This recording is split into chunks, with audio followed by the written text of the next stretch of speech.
Sean John Thomas, over the past year, Northern Trust's FlexShares ETFs have garnered about $1 billion in assets, extraordinary growth.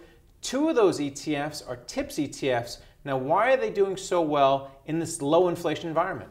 Right. Well, Greg, as you know, we have the two TIPS portfolios, the 3-year target duration, TDTT, and the 5-year target duration, TDTF. Those are attractive to investors, I think, because our investors are really taking a long-term or strategic approach.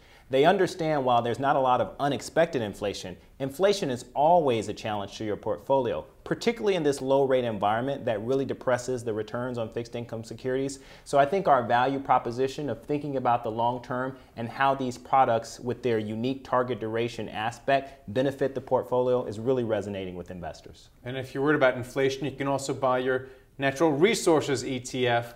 Right. Is that also why this one has been gaining in popularity and assets? Well, our Global Upstream Natural Resources product, GUNR, which you mentioned, I think there are two components of it. One, we're a big proponent of having global exposure to natural resources, both because of the growth potential, but also the inflation hedging prospects that you actually mentioned. So TIPS are really good in the short term, but when you think about the intermediate, the long term, we think you have to look more at natural resources. The last thing I would say is the balanced approach that we take, where we're not overweighted to energy, but we also give you exposure to things like timber and water. Again, that unique approach is really resonating with investors. All right, well, speaking of overweighting versus underweighting, you also have a Morningstar Tilt ETF. So which way is that tilting right now? So Tilt, T-I-L-T, it's actually one of, to me, the more interesting strategies because what we're giving you is broad-based market exposure. The index covers, say, 99.5% of the addressable U.S. market,